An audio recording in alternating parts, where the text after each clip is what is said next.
Hello good morning दोस्तों, कैसे हैं आप। आशा है कि आप एकदम चुस्त दुरुस्त और तंदुरुस्त होंगे। आज हम जिस विषय में पढ़ेंगे वह है राजस्थानी राजपूत चित्रकला। ठीक है, क्या है राजस्थानी राजपूत चित्रकला।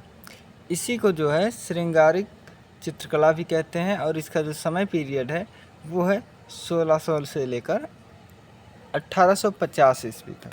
ठीक है, चलिए तो हम आगे देख लेते हैं।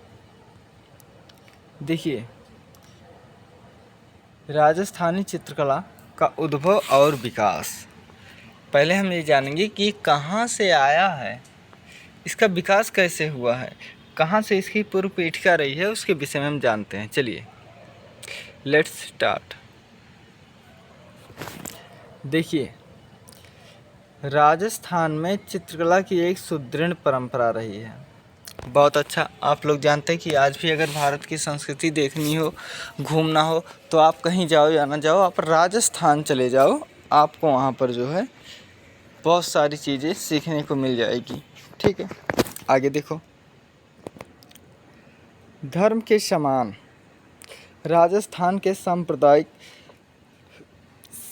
सामाजिक संप्रदायों में भी 8वीं से लेकर 10वीं सदी तक, कब 8वीं से लेकर 10वीं सदी तक तत्कालीन राजस्थान गुजराती शैली, ठीक है, कौन कौन सी शैली, देखिए, गुजराती शैली,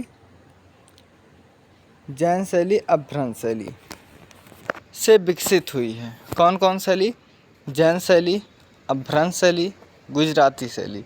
यानी कि सब मिलाकर ये जान लीजिए कि पाल शैली के बाद 750 के बाद जो शैली आती है जैन शैली, ये वहीं से जो है निकली हुई है।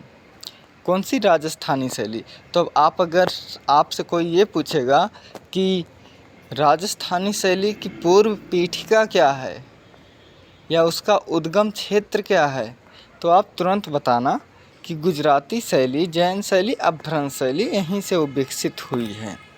क्या हुआ था, पहले इसे आप देख लीजिए पूरा, फिर आगे मैं आपको बताऊं। देखिए, आगे चलकर, ठीक है, इसी परंपरा में राजस्थानी शैली का विकास हुआ। तो पहले अब ये जान लीजिए कि इसकी पूरी कहानी क्या है। देखिए, राजस्थानी शैली, गुजराती शैली, अभ्रंश शैली जो है, यहाँ से जब कलाकार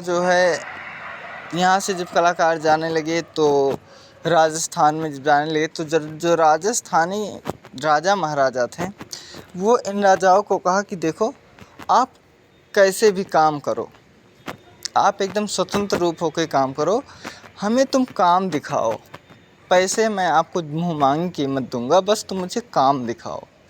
अब कलाकार काम कर रहे हैं, तब राजा ने कहा कि ये जो आप बना रहे हो चित्र, ये तो अभ्रंश शैली का है, जैन शैली का है, पैसे मैं खर्च कर रहा हूँ, तो आप इसमें कुछ ऐसा करो कि जैसे हमारी झलक लगे। तब वहाँ के कलाकारों ने क्या किया कि वैसी अभ्रंश शैली, जैन शैली में जो है जिसमें बना रहे थे, उसी में एक थोड़ा सा अलग तरीका करके, कैसा, थोड़ा सा अलग तरीका, उसमें कोमलता लाकर जो शैली विकसित की थी, वही शैली जो है राजस्थानी थी। देखिए, अभी आप ही किसी को रखोगे, जो है मान लो आप मूर्ति पेंटिंग कुछ बनवाते हो, तो आप ये कहोगे कि देखो आप बनाओ, लेकिन क्या है ना कि आप मेरी पेंटिंग बनाओ, हाँ आप मेरी भी पेंटिंग बनाओ, मैं अपने कमरे में लगाऊंगा। तो वैसे ही तब भी राजा थे, उन्होंने कहा कि अब मैं सब कुछ खर्च कर रहा हूँ, तो इतिहास मुझे जानना चाहिए, तो आप ऐसा कुछ इसमें कीजिए कि जिससे लोगों को पता चले कि हाँ ये राजस्थान की परंपरा है। तो क्योंकि देखिए, आप अगर जैन शैली पढ़ेंगे ना, तो वहाँ कैसे है, लंबी नुकीली विशेषता, लंबी नुकीली नाक, परलेदार आँख, गाल निकले हुए गाल, ऐसे ही ना, ऐसे ही अगर आप देखेंगे राजस्थानी में, तो वहाँ पर कुछ लक्षण जो है मिलते हैं एक ही चश्म के। ठीक है, तो उसका अगर पूछेगा कि राजस्थानी शैली का उद्गम क्षेत्र क्या है, तो आप तुरंत बता दीजिएगा कि इसका उद्गम क्षेत्र जो है वो है, कौन सा है, जैन। बिल्कुल सही। अब आगे देखो, 12वीं शताब्दी में कागज़ का उपयोग होना शुरू हुआ था। कब, 12वीं शताब्दी में कागज़ का उपयोग होना शुरू हो गया था, जिससे चित्रकला में क्रांति आ गई। बहुत अच्छे। देखिए, पहले क्या था, ताड़पत्र पर बनाते थे, उसके बाद कपड़े पर बनाते थे। लेकिन क्या हुआ कि जब इन लोगों को कागज़ मिलने लगा तो इन्होंने कहा कि अब बनाओ खूब बढ़िया से, ठीक है। तो जब कागज़ मिलने लगा आसानी से धरातल के रूप में, तब इन लोगों ने खूब अच्छे से काम उस पर करना शुरू कर दिए। आगे देखो, अब सबसे इम्पोर्टेंट चीज़ देख लो जो हमारे इस बुक की विशेषता रही है। देखिए नोट्स, 15वीं शताब्दी भारतीय चित्रकला में सांस्कृतिक उत्थान की शताब्दी के नाम से जाना जाता है। किस नाम से जाना जाता है? तो संस्कृति उत्थान की शताब्दी के नाम से 15वीं शताब्दी जाना जाता है। अब मैं एक चीज़ आपको और बता दूं कि जब आप पाश्चात्य पढ़ते हो तब भी जो 15वीं शताब्दी है वो भी पुनरुत्थान का समय होता है, और इस समय जो है 15वीं शताब्दी भी पुनरुत्थान का है। लेकिन जब भारत की बात करेंगे कि पुनरुत्थान कब हुआ था, तो सही कराया जाता है जो है 19वीं सदी बंगाल स्कूल से। लेकिन आप जानिए कि बंगाल स्कूल के पहले जो है राजस्थानी शैली में जो सांस्कृतिक उत्थान की बात की गई है पुनरुत्थान की, वो 15वीं सदी राजस्थान में है, ठीक है। अब आगे देखो, ये आप चित्र देखिए राजस्थान की, ठीक है। ये आप चित्र देख रहे हैं राजस्थान की जो है लोक कला से ही संबंधित है। यहाँ राजा जो है सवार होकर जा रहे हैं। अगर आप इन चित्रों को अगर आप देख पाएंगे, ठीक है, अगर आप इन चित्रों को देख पाएंगे तो देखिए लंबी नुकीली नाक भी है, तो उसी से जो मैं विशेषता बताया ना वहीं से आई हुई है, और ये टेम्परा रंग पर बना हुआ है। अब आगे देखिए,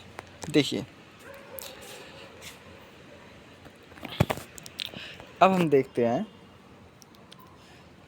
राजस्थान की चित्रकला के प्रमुख प्रमाण कि अरे भाई ये जो राजस्थान में चित्रकला विकसित हुई है इसके प्रमाण कहाँ से हैं, कहाँ से इसके साक्ष्य हैं, हम कहाँ से इनकी चीज़ों को जो मूल चीज़ है कहाँ से हम जान पाएंगे। तो हमें तो प्रमाण की ज़रूरत है ही ना। तो यहाँ पर वही प्रमाण दिया गया है। तो देखिए राजस्थान की चित्रकला के जो सर्वप्रथम प्रमाण मिले हुए हैं वो आप देख पाएंगे कि 1451 ईस्वी में बसंत विलास से मिले हैं। किससे? बसंत विलास से। ये स्पेशल है कि 1451 पहले बसंत विलास से मिले, फिर उसके अलावा किस चीज़ से मिले हैं तो वो हम देख पा रहे हैं कि महापुराण से मिले हैं बसंत विलास के। इसके अलावा जो है महापुराण से मिले हैं, मृगावती से मिले हैं, चौर पंचाशिका से मिले हैं, लौर चंद्रा से, गीत गोविंद और रागमाला। किस किस से? तो देखिए किस किस से मिले हैं, तो महापुराण, मृगावती, चौर पंचाशिका, लौर चंद्रा, गीत गोविंद और रागमाला, यहाँ से जो है चीज़ें मिली हुई हैं। अब आगे देखिए फिर नोट्स आ गया, तो इसका मतलब जो है कि फिर आ गया आपको वो चीज़ें जो हम आपको बताना चाहते हैं, मतलब इम्पॉर्टेंट चीज़ें। देखिए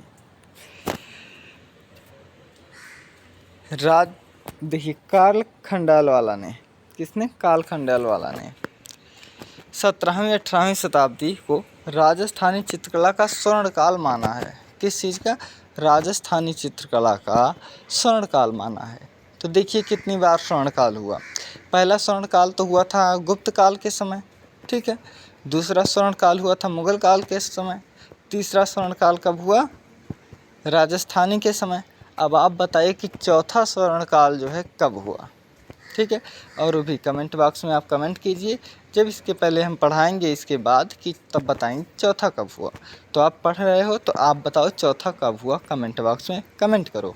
तो ध्यान से सुनो कि 17वीं 18वीं सदी को कार्ल खंडेलवाला ने राजस्थानी कला का स्वर्णकाल इन्होंने कहा है। अब और आगे चलिए, देखिए राजस्थानी, ठीक है, राजस्थानी कला का सबसे पहला वैज्ञानिक विभाजन किसने किया था? आनंद कुमार स्वामी ने। आनंद कुमार स्वामी ने राजपूत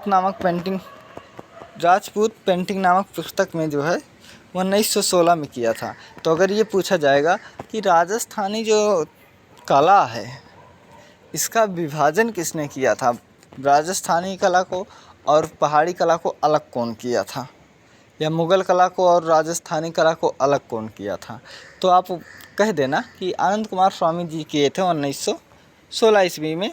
और ये उस पुस्तक में प्रमाण मिलते हैं जिसका नाम है राजपूत पेंटिंग। यहाँ तक ठीक। अब हम आगे देखते हैं राजस्थानी चित्रकला का नामकरण कैसे हुआ, कैसे इसे राजस्थानी कहा गया, किसने सबसे सर्वप्रथम राजस्थानी कहा। तो हम ये चीज़ों को जो है देख रहे हैं। देखिए, अब पहले आप ये सूत्र की तरह मैं इसे लिख दिया हूँ और आप सूत्र ही की तरह इसे याद कर लीजिए कि पश्चिमी शैली और अभ्रंश शैली मिलकर राजस्थानी की शैली बनी। अब देखिए, अपभ्रंश शैली कौन सा है, वही जैन शैली का बेसिक गिरा हुआ रूप। तो हमने क्या कहा था कि राजस्थानी की मूल चीज़ें कहाँ से आई है, तो जैन अपभ्रंश से आई है। ठीक है, अब यहीं देखिए, इसमें पश्चिमी शैली और अपभ्रंश शैली ये दोनों जब मिलकर जब काम की थी तो जो है राजस्थानी शैली बना था। यहाँ तक ठीक है। अब आगे देखो, इसके आगे है, आप देख पा रहे हैं कि 1829 में कर्नल टाड ने अपनी पुस्तक, कर्नल टाड कौन है, कर्नल टाड वही हैं जिन्हें राजस्थानी शैली का नाम अभी दिया था, हम आगे बताएंगे। तो कर्नल टाड एक अंग्रेज हैं, जैसा कि नाम से ही लग रहा है।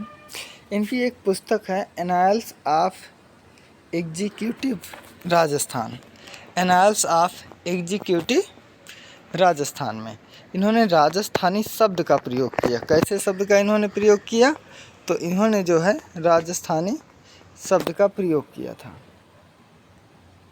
ये वाला। ठीक है, इसका प्रमाण इसमें मिलता है कि राजस्थान को भारत सरकार ने 1956 में नामकरण की मान्यता दी थी।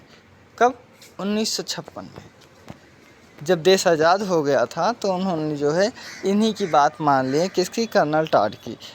और जो प्रमाण मिला इनके एनाल्स ऑफ एग्जीक्यूटिव राजस्थान से मिले, जिन्होंने कहा कि चलो भैया, बाद से राजस्थान नाम से यह क्षेत्र जाना जाएगा, और जो है 1956 में राजस्थान नाम पड़ा। यहाँ तक ठीक। आगे देखिए,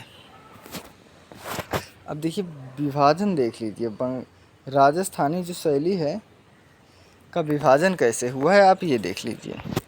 तो देखिए, मेवाड़ शैली, मेवाड़ शैली के अंतर्गत जो है कौन कौन आते हैं, आप उसे देख लीजिए। तो मेवाड़ शैली के अंतर्गत आता है आपका उदयपुर, कौन कौन आता है, उदयपुर आता है, देवगढ़ आता है, नाथद्वारा आता है और शाहपुर।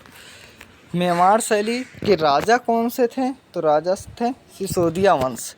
कौन सा, सिसोदिया वंश। जैसे गुप्त वंश चला था, कुषाण वंश चला था, मौर्य वंश चला था, वैसे ही मेवाड़ जो क्षेत्र है उसके जो राजा महाराजा थे वो थे सिसोदिया वंश। कौन, सिसोदिया वंश। महाराणा प्रताप जो है इसी सिसोदिया वंश के राजा थे। तो देखिए, मेवाड़ शैली सिसोदिया वंश के संरक्षण में चला था।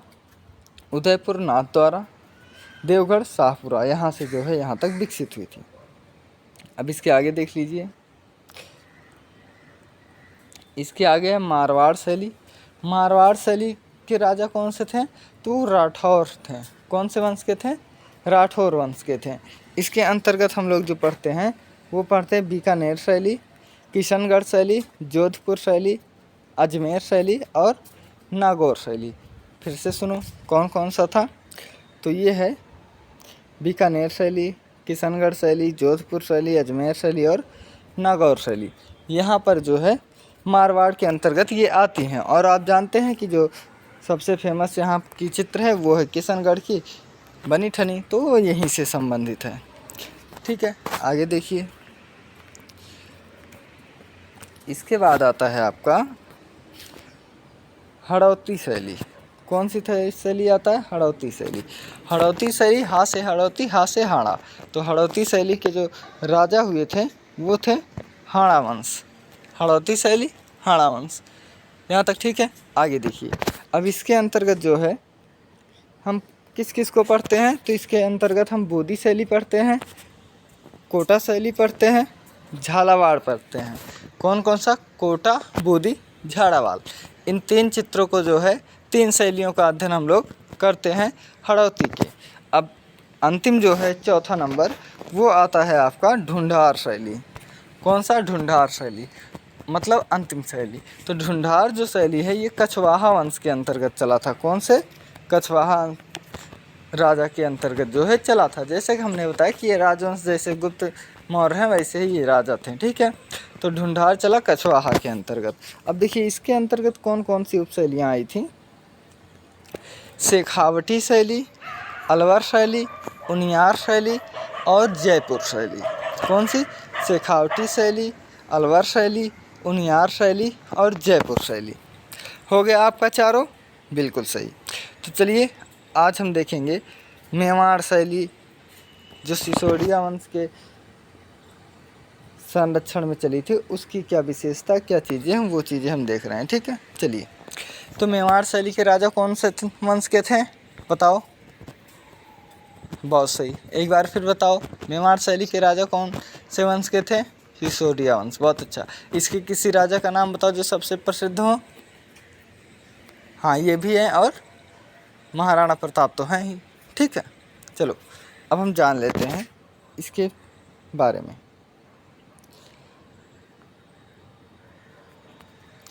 देखिए, मेवाड़ का नाम वहाँ निवास करने वाली मेर या मेरू, ठीक है, मेरू या मेर जनजाति पर, यहाँ में जाति है लेकिन ये जो है मेर जाति नहीं बल्कि मेर जनजाति है, ठीक। मेर जनजाति के नाम पर जो है पड़ा हुआ है मेवाड़ का नामकरण। यहाँ तक ठीक है। यहाँ के चित्रकला के प्रारंभिक नमूने का जो प्रमाण मिलता है शावक प्रतिक्रमण चूरणी नामक ग्रंथ से मिलता है। किस ग्रंथ से मिलता है? शावक परिक्रमण सुत चूरणी।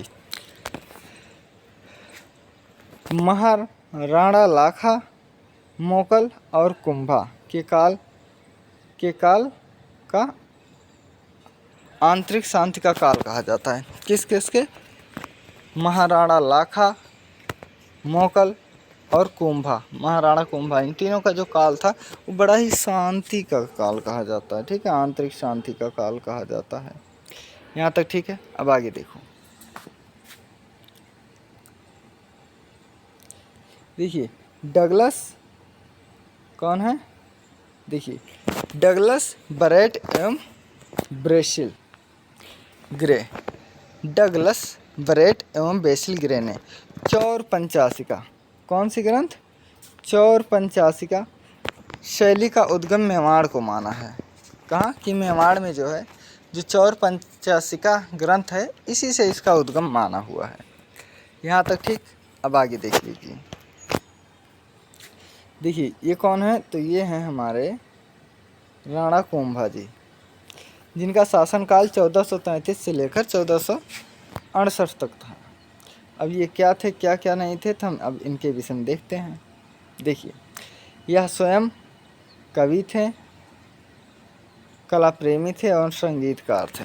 क्या क्या थे बताओ? तो ये क्या क्या थे? बहुत सही, हाँ, और बहुत सही, कवि थे, कला प्रेमी थे और संगीतकार थे। यानी कि ये खुद में ही कलाकार, संगीतकार और लेखक, कवि ये सब थे। आपके काल में सूत्रधार मंडन द्वारा, किसके द्वारा? सूत्रधार मंडन द्वारा रचित देवता मूर्ति, कौन सी? देवता मूर्ति प्रमुख प्रकरण है। इनके काल में किसका? सूत्रधार मंडल के द्वारा रचित देवता मूर्ति नामक प्रकरण बहुत प्रमुख है। राणा कुंभा के ग्रंथ, ठीक, राणा कुंभा के ग्रंथ जो है संगीत राज के नाम से नाट्यशालाओं के चित्रों का उल्लेख है।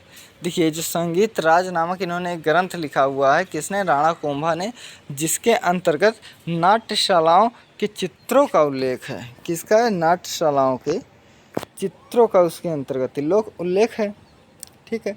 अब आगे देखिए, मेवाड़ स्थापत्य कला, क्या? मेवाड़ स्थापत्य कला में उनका प्रमुख योगदान है। किसका योगदान है बताओ? राणा कुंभा का, ठीक है। किसका है? राणा कुंभा का। आगे देखिए, इन्होंने कुल 84 किलो में से 32 किला स्वयं बनवाया था। कितने? 84 किला में से 32 किला इन्होंने स्वयं बनवाया था। किसने? राणा कुंभा ने। ऐसे ही नहीं, स्थापत्य कला का स्वर्ण काल कहा जाता है। 84 में से 32 थी, अब मतलब आधा तो ये समझ लीजिए कि आधा तो ऐसे ही ये बनवा दिए थे अकेले ही। अब ये जो बनाए हुए थे उसमें क्या क्या है? कुंभलगढ़, मचानगढ़, आंचलगढ़ और वसंतगढ़। कहाँ कहाँ? कुंभलगढ़, मचानगढ़, आंचलगढ़ और बसंतपुर का दुर्ग ये जो है ये बहुत मशहूर था। क्या?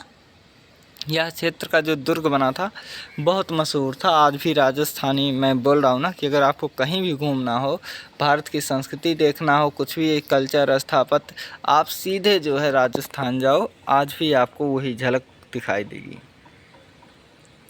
आप यही देखिए क्या है, ये है कुंभलगढ़ की दीवार जो विश्व की दूसरी दीवार है। क्या?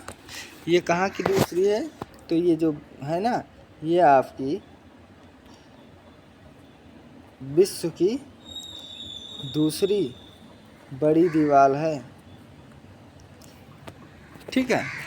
जैसे देखिए, आप पढ़े होंगे जीके में कि अंतरिक्ष से कौन सी दीवार दिखाई देती है, तो आप पढ़े होंगे कि चाइना की द ग्रेट वॉल। चाइना के बाद अगर किसी का नंबर आता है ना तो इसी का आता है। देखिए कुंभलगढ़ का ये है कि दीवार है ना, देखो लोग जा रहे हैं आगे। अब देखो, क्योंकि बहुत ज़्यादा आप लोग देख लोगे ना, नालायक हो। चलो देखो, कुंभलगढ़ के दुर्ग विश्व की दूसरी सबसे बड़ी दीवार है। कौन सी? दूसरी सबसे बड़ी दीवार है। कौन सा? कुंभलगढ़ का, यही वाला। ठीक है। इसकी लंबाई 36 किलोमीटर तथा चौड़ाई 15 फीट है। इसे कुंभल दीवार कहते हैं। बहुत सही, 36 गुणे 15 फीट, यानी कि देखिए ये जो है ना, ये 36 किलोमीटर लंबी और 15 फीट है। देख रहे हो, इसकी चौड़ाई 15 फीट है इसकी चौड़ाई, और जो लंबाई है वो 36 किलोमीटर है। कितना है? 36 किलोमीटर है। ठीक है, आगे देखो, एक बार फिर इसे हम पढ़ लेते हैं, नोट्स में है, इम्पॉर्टेंट है। कुंभलगढ़ के दुर्ग विश्व की दूसरी सबसे बड़ी दीवार है जिसकी लंबाई 36 किलोमीटर लंबा, 15 फीट चौड़ा है। इसे कुंभल दीवार कहते हैं। कौन सी दीवार कहते हैं? तो इसे कुंभल दीवार कहते हैं। ठीक है, कुंभल जी क्योंकि इसे किसने बनाया था? तो इसे बनाए थे राणा कुंभा। ठीक है, इसे किसने बनाया था? राणा कुंभा ने बनाया था। आगे फिर देखो, देखिए विजय स्तंभ। कौन सा स्तंभ? विजय स्तंभ गुजरात विजय पर बनवाया गया था। कहाँ बनवाया गया था? बोलो। तो ये जो है आपका गुजरात के विजय पर बनवाया गया था विजय स्तंभ। इसकी लंबाई 37.19 मीटर और चौड़ाई 30 फीट है। कौन सी? 37.19 मीटर और चौड़ाई 30 फीट है। और जो सबसे इम्पॉर्टेंट है वो यह है कि यह 9 मंजिल बना हुआ है। कितने मंजिल बना हुआ है? तो यह जो है 9 मंजिल बना हुआ है। और जो आखिरी मंजिल है, आखिरी मंजिल भगवान विष्णु को समर्पित है। किसको? भगवान विष्णु जी को समर्पित है। और यह अपनी मूर्ति शिल्प के लिए जाना जाता है। तो देखिए, यहाँ हमने 2 चीज़ अभी पढ़े मेवाड़ में। पहला कुंभलगढ़ की जो है दीवार पढ़े हम लोग, जो पढ़े 36 किलोमीटर लंबा और 15 फीट चौड़ा। और दूसरा पढ़े विजय स्तंभ जो 30 फीट चौड़ा और 37.19 मीटर लंबा। यहाँ तक ठीक है, जिसका आखिरी मंजिल जो है विष्णु जी का है। अब फिर नोट्स आ गया, तो मतलब आपके इम्पोर्टेंट की क्वेश्चन की, आने वाले क्वेश्चन की परीक्षा की आ गया आंसर की। ठीक है, आगे देखियो, राजस्थान के पुलिस, कौन, राजस्थान के पुलिस और शिक्षा बोर्ड, पुलिस और शिक्षा बोर्ड पर विजय स्तंभ के प्रतीक है। देखिए हमारे यहाँ शिक्षा बोर्ड पे क्या है, तो धनुष बना है, उसमें धनुष बाण बना है और मछली बना है। लेकिन जो राजस्थान का है उसमें विजय स्तंभ बना है। कहाँ कहाँ बना है? विजय स्तंभ पुलिस वाले का लोगो में लिया गया है और शिक्षा बोर्ड में। यहाँ तक ठीक। आगे देखिए, देखिए 15वीं सदी, क्या 15वीं सदी या शताब्दी, कुछ भी मान लो, राणा सांगा के पुत्र भोज का विवाह मीराबाई से हुआ था। किससे? मीराबाई से हुआ था।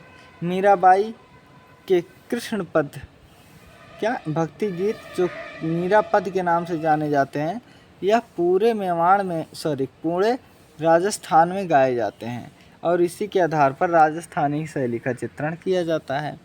अब आप बताओ, राजा भोज, एक कहा जाता ना, कहाँ राजा भोज कहाँ गंगू तेली ना, मतलब राजा भोज बहुत बड़े आदमी थे। तो मीराबाई के पति का क्या नाम था? भोज नाम था। क्या नाम था? भोज। आगे अब देखो, इसके बाद, किसके बाद? राणा सांगा के पुत्र जो है राजा भोज का विवाह किससे हुआ था? मीराबाई से हुआ था। तो अब इसके बाद जो है, इसके बाद उदय सिंह, कौन? उदय सिंह। उदय सिंह का शासनकाल क्या रहा है? 1532 से लेकर 1572 तक, यानी कि 40 साल। ठीक है, राजा बने और उदय सिंह ने अपनी राजधानी उदयपुर रखा। मतलब इन्होंने अपने नाम पर जो है, उदय सिंह नाम था तो इन्होंने उदयपुर नाम अपनी राजधानी रखा। इन्होंने भागवत पुराण चित्रित कराया। कौन सा ग्रंथ चित्रित कराया? तो आप देख पा रहे हैं कि इन्होंने भागवत पुराण ग्रंथ को चित्रित कराया। अब हम आगे पढ़ते हैं। आगे आ गए हमारे सबसे प्रिय राजा, जिनके बारे में है कि रणवीर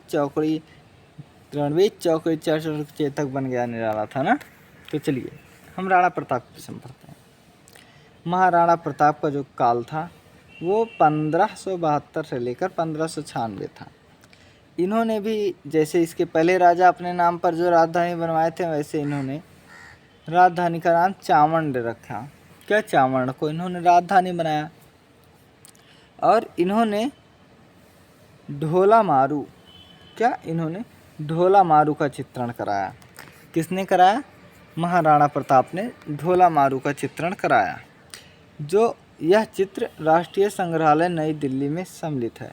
कौन सा? तो ये ढोला मारू वाला जो चित्र है वो इस समय राष्ट्रीय संग्रहालय नई दिल्ली में रखा हुआ है। अब इसके बाद हम पढ़ते हैं, देखिए करण सिंह।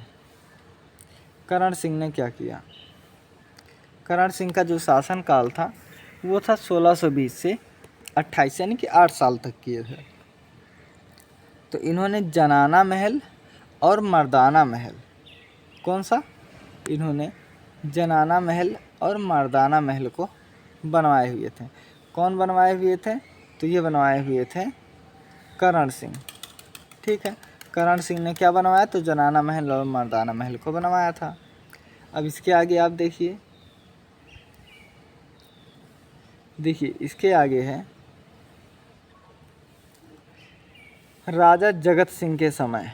किसके समय? राजा जगत सिंह के समय मेवाड़ के, ठीक है, मेवाड़ के चित्रकला का स्वर्णकाल कहा जाता है।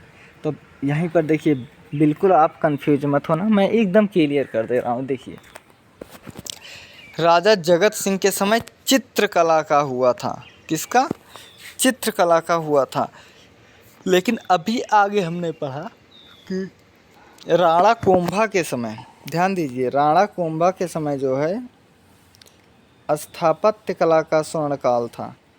किसके? स्थापत्य कला का। क्यों? उन्होंने मचानगढ़, कुंभलगढ़, इन सब गढ़ों का जो है दुर्ग बनवाया था। और वो दुर्ग कोई एक दो नहीं, 84 में से 32 दुर्ग जो है वो स्वयं बनवाए थे। तो जब स्थापत्य की बात होगी, ठीक है, जब स्थापत्य की बात होगी तो आप लगाना राणा कुंभा को। लेकिन जब चित्रकला की बात होगी तो आप लगाना जो है राजा जगत सिंह को।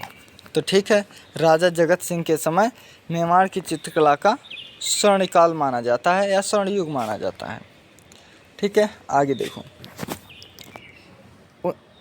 उनके समय में साहित्य, स्थापत्य और कला का बहुत विकास हुआ। उदय सिंह के समय चित्रकला का तो स्वर्ण काल ही है, इसकी बात ही छोड़ दो। इसके साथ साथ साहित्य और स्थापत्य का भी बहुत अच्छे से बोलबाला रहा। ठीक है, विकास हुआ। उनके विषय रीति काव्य, देखिए क्या क्या था। रीति काव्य, प्रेम काव्य, भक्ति काव्य और राग रागनी। रीति काव्य, प्रेम काव्य,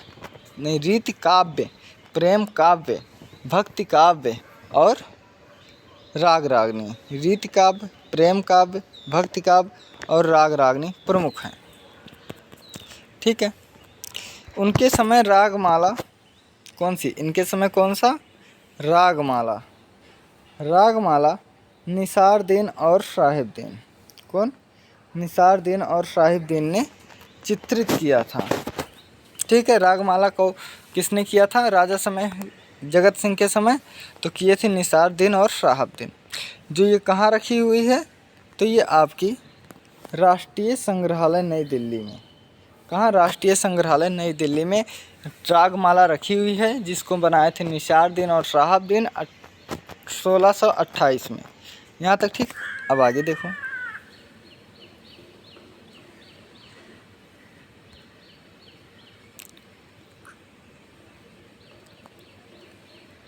ठीक है, आगे देखो। अब आते हैं हमारे जय सिंह। कौन आते हैं, राजा जय सिंह। देखिए, राजा जय सिंह जो हैं, ये राजा जय सिंह का जो समय काल है वो 1632 से 1680 तक का है। यह नाथ द्वारा शैली के चित्रों का विकास किए थे। क्या, जो नाथ द्वारा है यहाँ की शैली के चित्रों का इन्होंने विकास किया था। किसने किया था, राज सिंह नामक राजा ने किया था। यहाँ तक ठीक है। राज सिंह का पुत्र जय सिंह कौन है, तो राज सिंह का एक पुत्र था जिसका नाम था जय सिंह। अब जय सिंह ने क्या किया, हम उसके विषय में देखते हैं। तो देखिए, जय सिंह का जो शासन काल था वो था 1680 से 96, यानी कि 18 साल तक था। ठीक है, इसके समय के चित्र सर्वाधिक अंकन हुआ, यानी कि इसके समय जो चित्रों का सर्वाधिक अंकन हुआ। और जो चित्र था वो सूरदास के द्वारा रचित, किसके, सूरदास के द्वारा लिखित, जो सूरदास के दोहे हैं उस पर इन्होंने 122 जो है चित्र बनवाए। कितना चित्र बनवाए इन्होंने, बताओ। तो इन्होंने जो है सूरदास द्वारा रचित जो लिखा गया है सूर के दोहे, इस पर 122 चित्र बनवाए। देखिए, मैं हाईलाइट करके दिखा दे रहा हूँ, 122 चित्र इन्होंने बनवाए। ठीक है, आगे देखो। रामायण, महाभारत, रसिक प्रिया, गीत गोविंद, पृथ्वीराज, रासो आदि विषय पर इन्होंने चित्रण कराया था। कौन कौन, रामायण, महाभारत, रसिक प्रिया, गीत गोविंद और पृथ्वीराज, रासो और रघुवंशपुरम, इस पर आधारित इन्होंने जो है चित्रण किया था। आगे देखो। अब आ गए हमारे साहब अमर सिंह। कौन, अमर सिंह। अमर सिंह के समय क्या हुआ था, ये देखिए। तो अमर सिंह का जो शासन काल है वो 1698 से 1710, यानी कि 12 साल इन्होंने शासन किया। अमर सिंह कितने साल किया, 12 साल किया था। किसने, अमर सिंह। अब देखिए ध्यान से, इन्होंने क्या किया था, इन्होंने शिव महल और अमर विलास महल का निर्माण कराया। कौन कौन, शिव महल और अमर विलास महल का इन्होंने निर्माण कराया। इनके समय के चित्र, ठीक है, इनके समय के चित्रों में रसिक प्रिया के 46 चित्र, कितने चित्र, रसिक प्रिया के 46 चित्र जो है मिलते हैं, जिसका उल्लेख है। एक बार फिर से देखो कितने चित्र हैं, तो ये हैं 46 चित्र। ठीक है, अब देखो आगे। इसके बाद आते हैं हमीर सिंह द्वितीय। कौन आते हैं? हमीर सिंह द्वितीय आते हैं। इनका जो समय पीरियड रहता है वो है 1773 से 1777 तक, यानी कि 4 साल इनका रहता है। तो इनके समय में 4 ही साल था, तो क्या होगा वो देख लीजिए। इनके समय में जो है बड़े पन्ने पर चित्रण करना शुरू हुआ। किसके समय में? तो राजा हमीर सिंह के समय में क्या हुआ था? बड़े पन्नों पर चित्रण होना शुरू हुआ था। अब और आगे देख लीजिए जो सबसे इम्पोर्टेंट है। अगर कोई पूछ लिया कि मेवाड़ इतिहास में या मेवाड़ के इतिहास का अंतिम राजा कौन था, लास्ट राजा कौन सा, तो वो था महाराणा भीम सिंह। कौन? महाराणा भीम सिंह का जो शासनकाल था वो जो है सबसे अंतिम था। यहाँ तक ठीक है? सबसे अंतिम था। मेवाड़ शैली का जो सबसे लास्ट राजा था, अंतिम राजा था, वो आपका कौन था? तो वो आपके थे महाराणा भीम सिंह। अब आप बताओ पहला कौन था? पहला महाराणा कुंभा थे, जहाँ से शुरू होता है, और उसके बाद है अंतिम कौन है? महाराणा भीम सिंह। ठीक, आगे देखिए। महाराणा भीम सिंह जो चित्रकला के लिए विशेष उल्लेखनीय हैं, तो क्या क्या इनका योगदान रहा है हम वो देख लेते हैं। ठीक, क्योंकि देखिए इसके बाद आ जाएगा आपका कि मेवाड़ शैली के विषय, फिर ख़त्म हो जाएंगे, तो हम देख लेते हैं। देखिए इसमें क्या है। 1818 में मेवाड़ ने अंग्रेज़ों के साथ एक संधि का हस्ताक्षर किया था। यानी कि 1818 में अंग्रेज़ों के साथ इन लोगों की एक मीटिंग हुई थी, एक संधि हुई थी, एक समझौता हुआ था। किसके? मेवाड़ के राजा और अंग्रेज़ों के समय।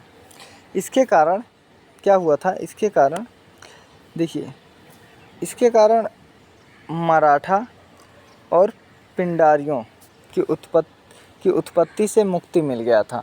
ये जो मराठा है ना, ये मराठा वाले बहुत भयंकर लड़ाई करते थे। ठीक है, और मराठा के साथ साथ जो पिंडारी हैं, पिंडारी युद्ध करने में बहुत तेज़ हैं। आप अगर वो मूवी देखे होंगे, वीर उनका है सलमान खान का, वीर करके कोई मूवी है ना, उसमें जो और मिथुन भी है, तो उसमें जो पिंडारी ये जनजाति है ना, इसी जाति के जो थे वो सलमान खान जो उसमें रोल निभाए हुए हैं वीर सिंह का। ठीक है, तो कौन? यहाँ पर जो है मेवाड़ में मराठा और पिंडारियों से मुक्ति मिल गई जब 1818 में अंग्रेज़ों के साथ संधि कर ली। अब आगे देखिए, इसके बाद है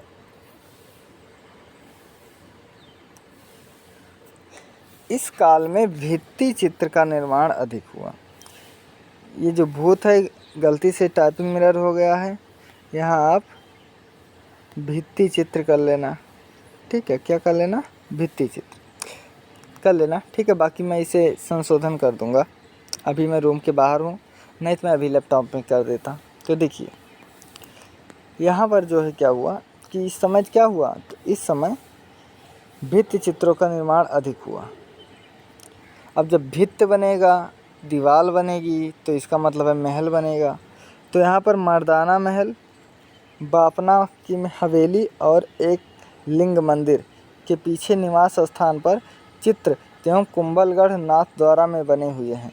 तो कहाँ कहाँ बने हैं? जनाना महल में चित्र बने हैं, बापना की महल में, एक लिंग मंदिर में बना है, और कुंभलगढ़ नाथद्वारा के जो पीछे की दीवार है उस पर बना हुआ है। वैसे ही जैसे अंतिम भोज जो है पीछे की दीवार पर बना हुआ है ना, वैसे ही ये बना हुआ है कि यहाँ की जो दीवारें थे उस दीवार के पीछे वाले दीवार पर चित्रकारी किया गया है। कहाँ कहाँ के? मर्दाना महल, बापना की हवेली, एक लिंग मंदिर के पीछे के स्थान के चित्र बने हैं दीवार पर।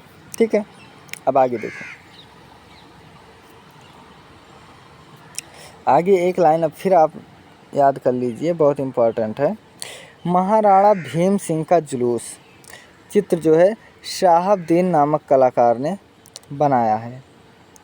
ठीक है, कौन सा? महाराणा भीम सिंह का जुलूस नामक जो चित्र है वो शाहबुद्दीन नामक कलाकार ने बनाया हुआ है। अब हम विषय देख लेते हैं कि मेवाड़ शैली के विषय क्या रहे हैं। तो विषय में है, मेवाड़ शैली के विषय हैं भगवत पुराण, महाभारत, रामायण, कृष्ण लीला, गीत गोविंद, रसिक प्रिया, इन सभी से संबंधित जो है चित्र बने हुए हैं म्यांमार में। क्योंकि देखो मैं एक एक स्टेप आपको एकदम क्लियर करते हुए एक एक हेडिंग देखिए, इसमें आप जो है सब राजा को देख लिए, किस वंश के राजा थे उनको देख लिए, ठीक है, क्या क्या उन्होंने निर्माण कराया, कौन कौन कलाकार कराए, कहाँ कहाँ संग्रहित है, कितने वर्ष तक शासन किया, हमने ये भी बता दिया। अब आप देखिए मुग़ल शैली के चित्रों की विशेषता, कौन सी? मुग़ल शैली के चित्रों की विशेषता।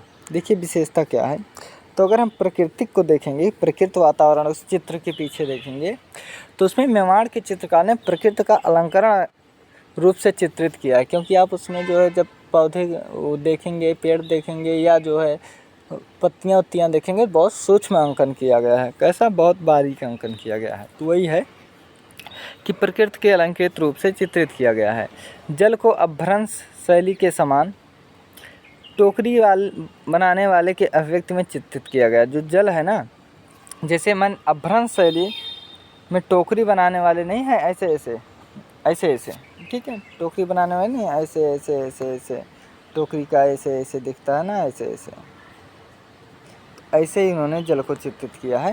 लेकिन एक चीज़ हमने पहले ही बता दिया था, ठीक है, एक चीज़ हमने पहले ही बता दिया था कि ये कहाँ से आई है, तो ये अपभ्रंश शैली से आई है ना। तो देखिए यहाँ जल को अपभ्रंश शैली के समान, यानी कि जब कहीं से कॉपी किया होगा तो उसका जो कुछ चीज़ें, मूल चीज़ें तो वहाँ पर दिखेंगी ना, तो अपभ्रंश शैली से यहाँ पर सिंचित किया जो अलंकरण युक्त है, ठीक है। अब हम अगला देखते हैं। अगला है पुरुष की आकृति और उसके वस्त्र कैसे हैं। जो पुरुष बने हुए हैं, तो आप राजस्थानी देखोगे पगड़ी बांधे हुए हैं और पायजामा पहने हुए हैं, चूड़ीदार नीचे पैर में सलवार जिसे कहते हैं उसे पहने हुए हैं, जूती पहने हुए हैं, गले में माला पहने हुए हैं, चंदन लगाए हुए हैं, बड़े बड़े कुंडल हैं और मोछ बहुत बड़े बड़े हैं। ये सब विशेषता है। लेकिन हम आपको बहुत शॉर्टकट में बता रहे हैं कि पुरुष आकृतियाँ जो है वो लंबी गोलदार चेहरा है। कैसा चेहरा है? आप ऐसे देखें, थोड़ा ऐसे जो है गोल गोल ऐसे चेहरा है, ठीक है, चेहरा जो है और ऐसे मोछ सा बनाए हुए हैं, ठीक है, तो ऐसे ही है कुछ।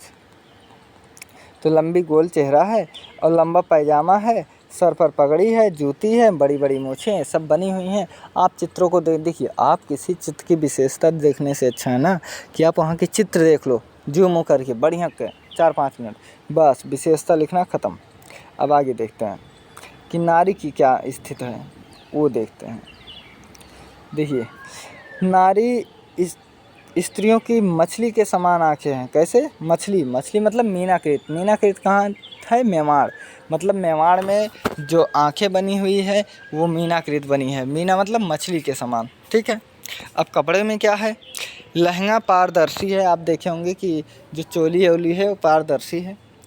कमर की चोली लटकी हुई है, यानी जो चोली है वो कमर तक लटकी हुई है। नाक के आभूषण है, कर्णफूल है, मतलब कान में जो पहने जाते हैं, कंगन है, बाजूबंद है, पायल पहने हुए हैं, ठीक है, गजरा भी कहीं कहीं लगाए हुए हैं।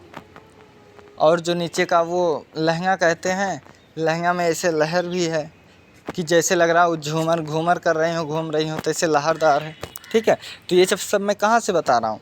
क्योंकि मैंने चित्रों को देखा और वहीं चित्र से बता रहा हूँ। आप मुझे कोई भी चित्र दिखा दो, मैं उस चित्र को बता दूंगा किस शैली में है बना है, ठीक है। तब पढ़ते पढ़ते इतना तो नॉलेज हो ही गया। आगे देखो हाशिए कैसे बने हैं। देखिए हाशिए कैसे बने हैं, तो हाशिए प्रायः लाल रंग से बने हैं। कैसे? लाल रंग से। और कहीं कहीं पर लाल रंग के साथ साथ क्या, कहीं कहीं पर लाल रंग के साथ साथ पीले रंग की पट्टी भी बनी है हाशिए पर। देखिए पट्टियाँ नहीं बनती चारों तरफ, बस वही लाल रंग तो सबसे ज़्यादा प्रयोग हुआ है, लेकिन कहीं कहीं लाल के साथ साथ पीले रंग से भी पट्टियाँ बनी हुई है। अब और रंग के बारे में हम देख लेते हैं। तो रंग के बारे में जब देखेंगे हम, तो रंगों के बारे में हम पाते हैं कि यहाँ पर जो रंग बने हुए हैं वो लाल, पीला, नीला, सफ़ेद, यानी कि यहाँ पर टेम्परा विधि से बना हुआ है। और टेम्परा विधि खनिज रंग होते हैं, तो खनिज रंग में लाल, पीला, नीला, सफ़ेद इनसे है। अब हम भाव देखते हैं कि यहाँ चित्र जो बने हैं, चित्र के भाव क्या हैं, ठीक है। तो देखिए चित्र का जो भाव है, चित्र के जो भाव है ना, कृष्ण लीला से संबंधित विषय के आधार मानकर बनाया गया है, जिसमें आप प्रेम, समर्पण, श्रद्धा, क्या प्रेम, समर्पण, श्रद्धा, और आगे देखिए उत्सर्ग, क्या उपसर्ग, उपसर्ग, श्रृंगार आदि भाव को देख सकते हैं। कौन कौन सा भाव देखेंगे आप? तो देखिए कृष्ण लीला संबंधित विषयों पर प्रेम, समर्पण, श्रद्धा, उपसर्ग, श्रृंगार, ये सब भाव आप देख सकते हैं। तो देखिए इसके बाद आगे देवगढ़ शैली हम दूसरे दिन पढ़ेंगे। तो आज हमारा जो है ये हो गया आज समाप्त। ठीक है दोस्तों, और हाँ, आपको अगर वीडियो अच्छा लगे तो आप अपना रिस्पांस दीजिए, ठीक है। और रिस्पांस दो या ना दो, आप पढ़ लो यार, पढ़ लो, सफल हो जाओ, इससे ज़्यादा क्या है, ठीक है। तो अपना ख्याल रखना। टेक केयर दोस्तों, बाय बाय।